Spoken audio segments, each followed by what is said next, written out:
जब भी आप किसी अमीर या सक्सेसफुल व्यक्ति से मिलते होंगे तो आपके मन में भी ये ख्याल ज़रूर आता होगा कि यार वो कितना ज़्यादा किस्मत वाला है और उसकी किस्मत की वजह से उसे कितनी ज़्यादा कामयाबी मिली है।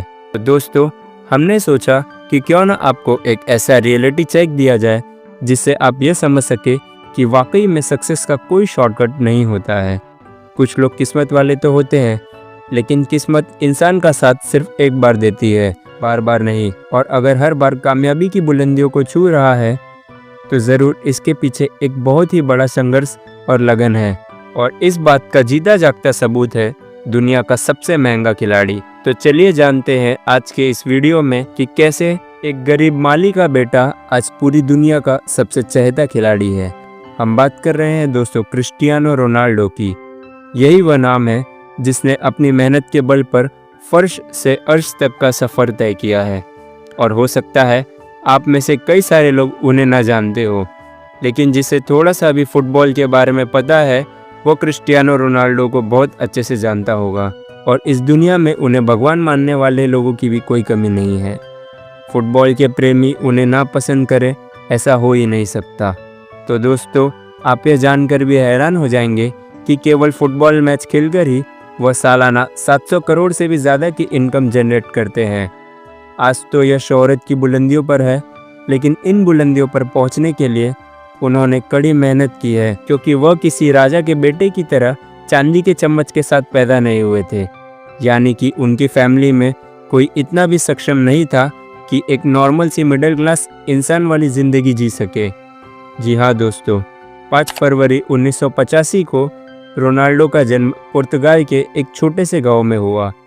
असल में उनके पिता अमेरिकन एक्टर और बाद में प्रेसिडेंट भी बने और वह रोडी जैन के बहुत बड़े फ़ैन थे। और इसी वजह से उन्होंने अपने बेटे का नाम रोनाल्डो रखा, यह सोचकर कि उनका बेटा भी ज़िंदगी में कुछ हटकर करेगा। रोनाल्डो ने अपने पिता की उम्मीदों पर खरे उतरने का एक ऐसा मुकाम हासिल किया जिसे पाना हर किसी के बस की बात नहीं होती। जी हाँ दोस्तों, क्रिस्टियानो रोनाल्डो की ज़िंदगी का सफ़र किसी कहानी की स्क्रिप्ट जैसा है, जहां अपने बचपन के दिनों में रोनाल्डो टीन वाली टूटी छतों के नीचे अपने पूरे परिवार के साथ रहा करते थे। इसके अलावा उनके परिवार में उनके माता पिता, 2 भाई और एक बहन भी थी। साधारण से परिवार में जन्मे रोनाल्डो के पिता पुर्तगाल में माली का काम करते थे। इन सभी तकलीफ़ों के अलावा रोनाल्डो को फ़ुटबॉल खेलना बहुत ज़्यादा पसंद था। वो अपना पूरा ध्यान फुटबॉल खेलने में लगाते थे, क्योंकि इन्हें बचपन से फ़ुटबॉल काफ़ी ज़्यादा आकर्षित करता था। और फुटबॉल के प्रति उनका लगाव देखकर मात्र 8 साल की वर्ष में ही उन्हें एक मशहूर स्पोर्ट्स क्लब में चुन लिया गया। फुटबॉल के प्रति उनका जुनून इतना ज़्यादा सिर चढ़कर बोलता था कि जब भी रोनाल्डो मैच हार जाते थे तो बीच ग्राउंड में ही वह रोना शुरू कर देते थे। इसी वजह से उनकी माता मारिया उन्हें क्राई बेबी के नाम से भी बुलाती थी। फुटबॉल में क्रिस्टियानो का दिल इतना ज़्यादा लग चुका था कि केवल 10 साल की छोटी सी उम्र में ही पुर्तगाल के सबसे बड़े अकेडमी में उन्हें हिस्सा मिल गया था। अब इसे छोटी सी उम्र में पुर्तगाल के सबसे बड़े फुटबॉल क्लब में चुने जाने के बाद यहाँ रोनाल्डो 2 साल तक लगातार खेलते रहे। दोस्तों, अपने पुराने दिनों को याद करते हुए रोनाल्डो बताते हैं कि यह अपने पहले ब्रेक के लिए अपने दोस्त एल्बर्ट फ्रंट रॉ के शुक्रगुजार रहेंगे, जिसमें यह है कि एल्बर्ट और क्रिस्टियानो एक ही यूथ क्लब के लिए खेला करते थे। लेकिन एक दिन जब एकेडमिक ट्रायल चल रहा था, जिसमें यह बोला गया कि जो सबसे ज़्यादा गोल करेगा उसे एकेडमी के लिए और ऊपर लेकर जाया जाएगा, उस वक्त रोनाल्डो की टीम मैच जीत रही थी, जिसमें सबसे पहला गोल रोनाल्डो ने किया और दूसरा गोल एल्बर्ट ने मारा। और बात रही तीसरे गोल की, जिसमें एल्बर्ट पहले ही बॉल को गोलकीपर के पास ले जा चुके थे और गोल करने के लिए बस उन्हें बॉल को हल्की सी किक मारनी थी। लेकिन एक सच्ची दोस्ती निभाते हुए एल्बर्ट ने बॉल को गोल नहीं किया, बल्कि रोनाल्डो को पास कर दिया और रोनाल्डो ने गोल करके एकेडमी में अपना नंबर पक्का करवा लिया। और इसके बाद जब रोनाल्डो ने अपने दोस्त से इसका कारण पूछा तो एल्बर्ट ने साफ कहा कि रोनाल्डो एक बहुत ही बेहतर खिलाड़ी है और वह आगे बढ़ने का पूरा अधिकारी है।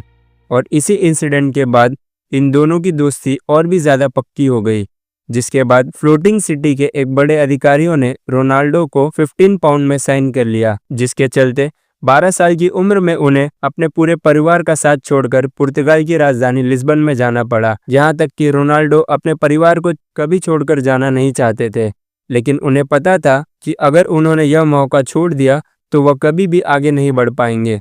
और ऐसा करते करते जब रोनाल्डो 15 साल के हुए तो उनके परिवार वालों को पता चला कि उनके दिल में परेशानी है। जब डॉक्टर को दिखाया गया तो उन्होंने उनके दिल में गड़बड़ी की वजह बताई, जो कि ज़्यादा दौड़ धूप और खेल कूद जैसी चीज़ों से होती है। फिर उन्होंने रोनाल्डो को फुटबॉल खेलने के लिए मना कर दिया और डॉक्टर का कहना था कि रोनाल्डो के दिल की सर्जरी करनी होगी या फिर उन्हें हमेशा के लिए फुटबॉल बंद करना पड़ेगा। अब दोस्तों, आप खुद ही सोचिए कि फुटबॉल को अपनी ज़िंदगी मानने वाले इंसान से अगर यह कहते हैं कि तुम्हें फुटबॉल छोड़ना पड़ेगा तो उसके दिल पर क्या बीतती होगी। और इसी वजह से उन्होंने अपने दिल की सर्जरी करने को कहा। दोस्तों, आपको बता दें कि सर्जरी काफ़ी ज़्यादा मेजर थी, जिसमें जान जाने का खतरा भी था, लेकिन रोनाल्डो कैसे भी करके फुटबॉल ग्राउंड में वापसी करना चाहते थे। और इसी वजह से सर्जरी सफलतापूर्वक होने के बाद उससे रिकवरी के बाद तुरंत रोनाल्डो फुटबॉल ग्राउंड में दिखने लगे और उन्होंने दोबारा से फुटबॉल खेलना शुरू कर दिया। अपनी सर्जरी से उबरकर फुटबॉल में वह मन लगा रहे थे कि ज़्यादा शराब पीने के कारण उनके पिता की मौत हो गई। इस घटना ने रोनाल्डो को अंदर से हिलाकर रख दिया, क्योंकि वह अपने पिता के बहुत ही ज़्यादा करीब थे। यही कारण था कि वह अपने पिता की मौत शराब के कारण होने की वजह से आज तक उन्होंने कभी शराब को हाथ नहीं लगाया और उसके पिता ही घर में अकेले कमाने वाले सदस्य थे। और अब उनके पिता की मृत्यु होने के बाद उनके घर की आर्थिक स्थिति भी डगमगाने लगी, जिसे सुधारने के लिए रोनाल्डो की मां ने दूसरों के घरों में जाकर खाना बनाना शुरू कर दिया। अब ऐसे में कोई और होता तो अपने गेम पर कभी फोकस नहीं कर पाता, लेकिन रोनाल्डो ने बिल्कुल नहीं सोचा था। वे हमेशा ही आगे बढ़ने की सोचते थे। इसी वजह से उन्होंने अपने फुटबॉल खेल को जारी रखा और लगातार कड़ी मेहनत के दम पर ये दुनिया भर के बेहतरीन फुटबॉल प्लेयर्स के रूप में मशहूर होने लगे। जहां उन्होंने अपने क्लब में 17 साल की उम्र में खेला। 2003 में 18 साल की उम्र में मैनचेस्टर यूनाइटेड ने उन्हें 17 मिलियन अमेरिकी डॉलर्स में साइन कर लिया। यहीं से उनकी जिंदगी पलट गई, क्योंकि इतने बड़े अमाउंट में साइन होने के बाद वह दुनिया के सबसे महंगे टीनेजर खिलाड़ी बन चुके थे। यूं तो यह मैनचेस्टर यूनाइटेड में जर्सी नंबर 28 मांग रहे हैं, लेकिन उन्हें जर्सी नंबर 7 दिया गया और लोगों को लगता है कि यही नंबर उनके लिए लकी साबित हुआ और इस वजह से यह अभी तक 7 नंबर की जर्सी पहनते हैं। दोस्तों, मैनचेस्टर यूनाइटेड में शामिल होने के बाद उन्हें लगातार इन्होंने 3 टाइटल्स अपनी टीम को जिताया, जिसमें चैंपियंस लीग टाइटल और एक फीफा वर्ल्ड कप भी है। जिसके बाद 2009 में रियल मैड्रिड ने क्रिस्टियानो रोनाल्डो को मैनचेस्टर यूनाइटेड से 132 मिलियन डॉलर्स देकर अपनी टीम में शामिल कर लिया और यह किसी भी खिलाड़ी के लिए तब तक का सबसे महंगा फुटबॉल एसोसिएशन ट्रांसफर था, जिसे उन्होंने अपनी मेहनत और लगन के बलबूते पर हासिल किया था। और यह कॉन्ट्रैक्ट 2009 से 2015 तक था। हालांकि क्रिस्टियानो रोनाल्डो उन खिलाड़ियों में से तो नहीं थे कि इतना कुछ हासिल करने के बाद थम जाते, इन्हें तो और ज़्यादा बुलंदियां छूनी थी।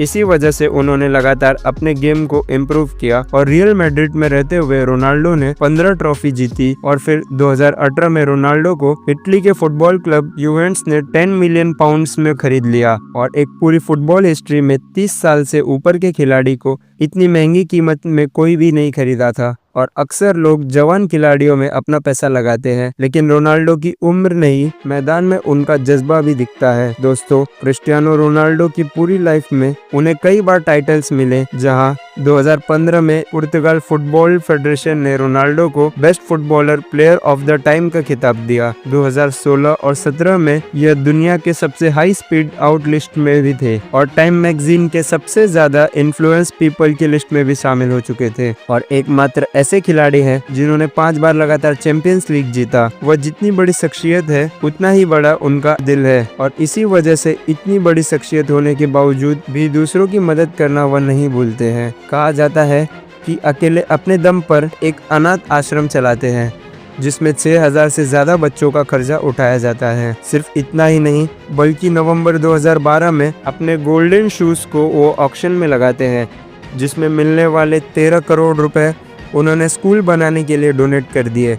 इसके अलावा यह किसी भी तरह के नशे से दूर रहते हैं, जी हाँ दोस्तों, जहाँ बाकी लोग थोड़ी सी सफलता पाने के बाद इतना ज़्यादा चने के झाड़ पर चढ़ जाते हैं कि तरह तरह के नशे करने लगते हैं और उनके ऐड करने लगते हैं, लेकिन अगर आपको किसी शख्स को अपना आइडल बनाना है तो हमें नहीं लगता है कि क्रिस्टियानो रोनाल्डो से अच्छा कोई विकल्प होगा, क्योंकि न सिर्फ उन्होंने मुश्किल हालातों से इतनी बड़ी चुनौती पार की, बल्कि इन चुनौतियों से लड़ने के बावजूद दूसरों की मदद करके यह भी दिखा दिया कि असल मायने में इंसान किसे कहते हैं। जितना ही उन्हें फुटबॉल पसंद था, उतना ही उन्हें उनकी फैमिली भी प्यारी थी। एक कहानी ऐसी भी है दोस्तों कि कहा जाता है एरिना शॉक रोनाल्डो की एक्स गर्लफ्रेंड। 2009 में एरिना शॉक एक रशियन मॉडल थी। उनसे रोनाल्डो की पहली बार मुलाकात होती है और वो दोनों एक दूसरे को डेट करना शुरू कर देते हैं। अब दिसंबर 2015 में एरिना और रोनाल्डो क्रिसमस वेकेशंस के लिए दुबई जाते हैं, लेकिन इसे किस्मत कहो या बदकिस्मत,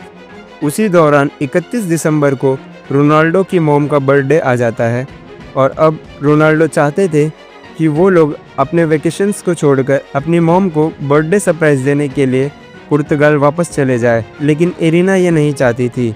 वो रोनाल्डो के साथ में एंजॉय करना चाहती थी और यही सोच के वो वीकेंड को पूरी तरीके से एंजॉय करना चाहती थी और इसलिए एरिना ने रोनाल्डो को साफ साफ मना कर दिया। अगर दोस्तों रोनाल्डो की जगह पर आप होते तो क्या करते? ज़्यादा से ज़्यादा दोनों में थोड़ी बहुत बहस हो जाती और कुछ ही घंटों में सब कुछ नॉर्मल हो जाता, लेकिन रोनाल्डो ने क्या किया पता है?